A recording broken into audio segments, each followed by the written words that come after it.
Hello friends, this is my channel Alchemic Vibes and my name is Trina.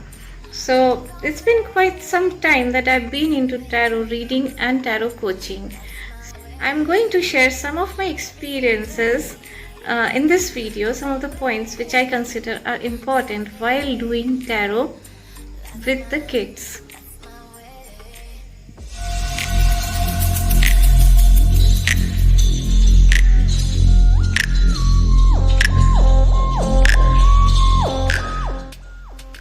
As the name suggests, alchemic vibes, this is about transformation, this is about change, this is about alchemy, refining our own self by using ancient tools such as astrology, tarot and healing.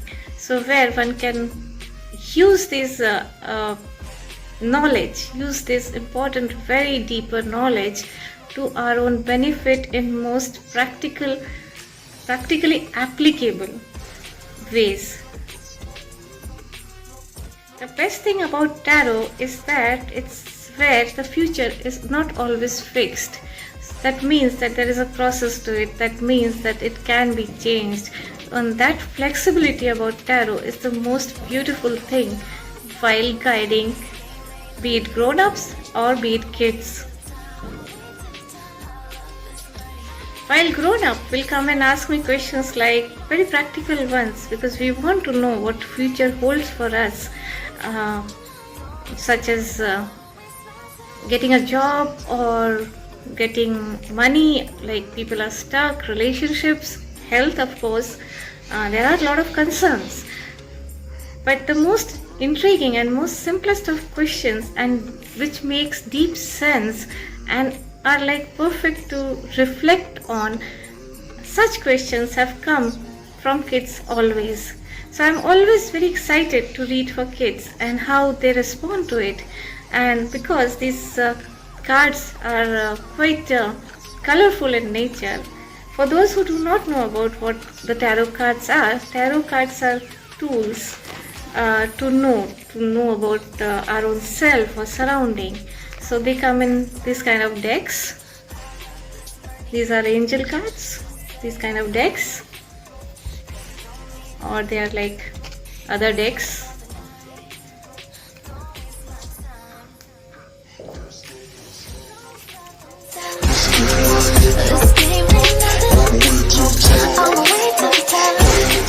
And that is the reason children become very curious when you are sitting with the cards, and they are very intrigued that what is happening here.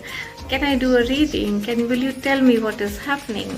So my best of experiences are always with kids when I'm doing reading for kids, and I hope points we are discussing now will help the tarot enthusiasts to do a really encouraging and positive. Well, positive and encouraging guidance doesn't mean that we have to lie to the child or we have to make up stories for them, because mostly the children take our words a lot more seriously than we can imagine, and they value them. So here comes the first point, very important point, that these readings as a tarot reader, when we are interacting with children, should not be casual. Just because it's more playful or interactive doesn't make it casual. So here, the first thing to remember is that the sense of responsibility. It's a very responsible work which we are doing, and that may shape a mind, that may influence a child, and that may help a child. So our idea is to help the child. So we must think 100 times before speaking. In such case, we can be very good counselors if we can understand the sense of responsibility involved in this. Even though it is same for grown-ups, because a lot of people depend on us on very serious matters, and sometimes it's very difficult to guide them, and more difficult in such an impressionable age where a child is a teenager. So these readings are serious. They are extremely serious. There cannot be a casual or playful, even if it is playful in the interactive manner, but the readings cannot be casual.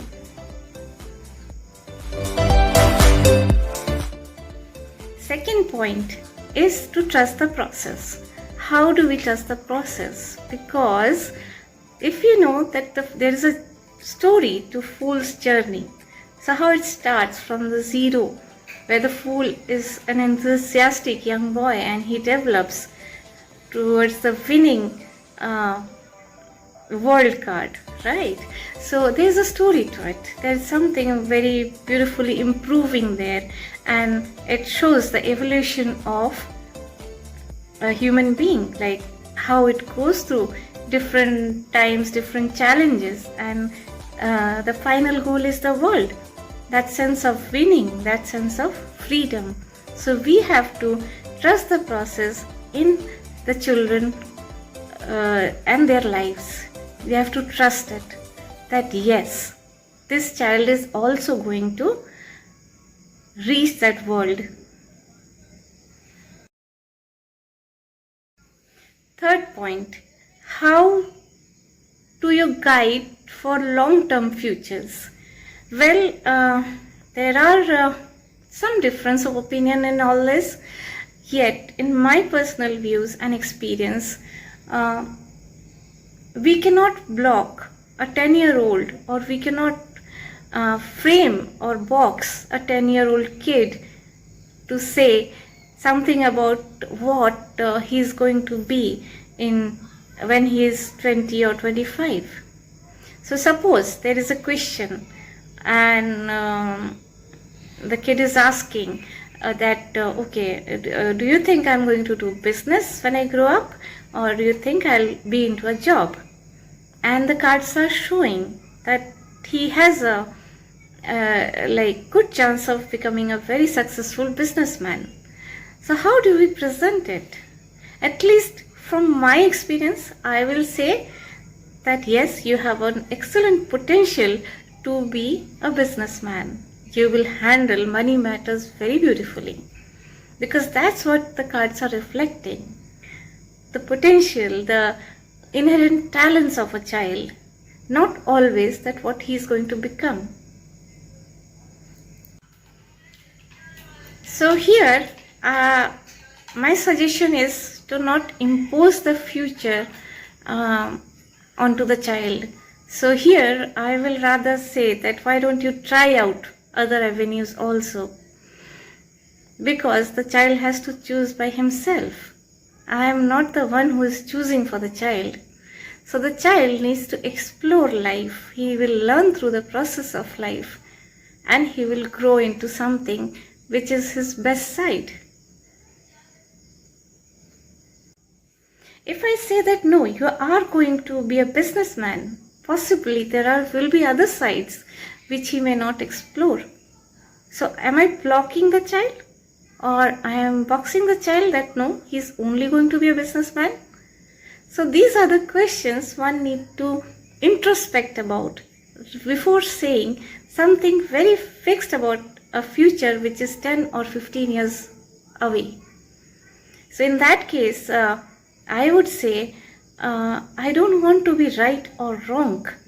It's not about my prediction qualities, but it's about how the child evolves. So my role here is to guide the child towards his best potential, but do not overlook the other qualities the child may have and the possibilities around that.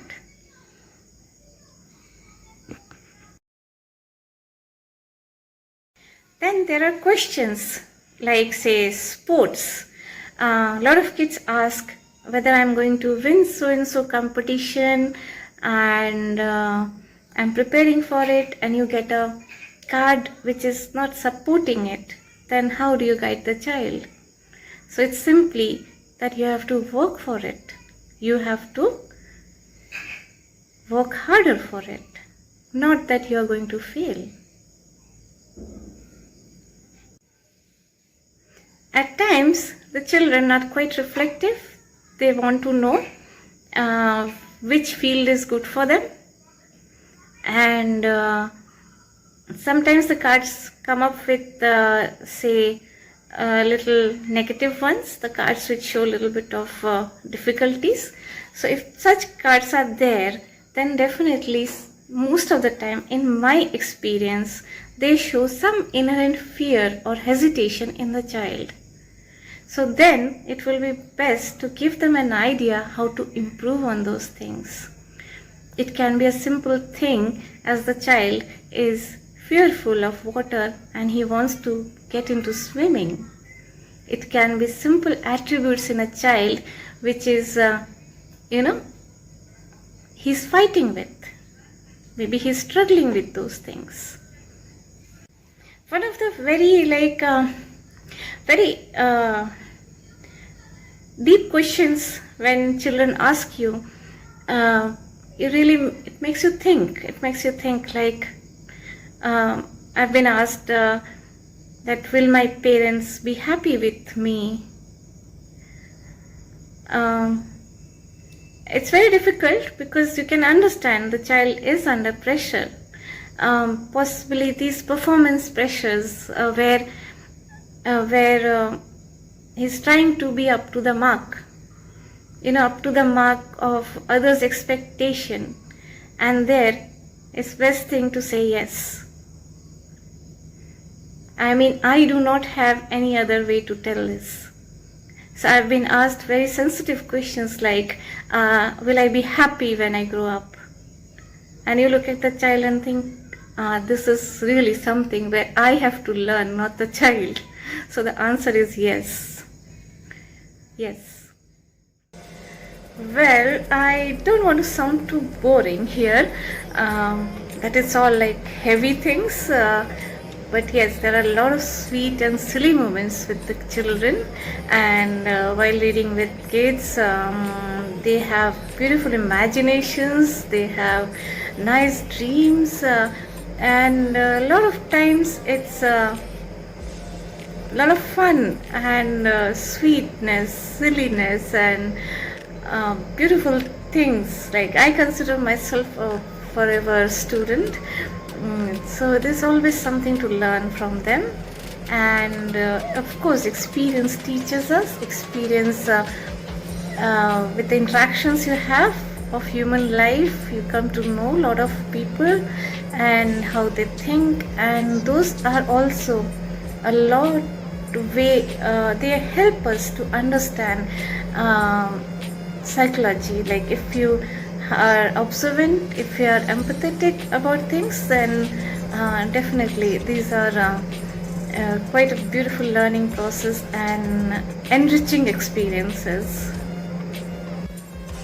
Of course, there are many points to add in this. I'm sure it will be nice to have an interactive thing with you people, and if you can subscribe my channel and give me some more ideas, I can talk about, as of now, about tarot, and maybe later about astrology, and slowly, as and when I get time, I will cover some points which can be covered on a video.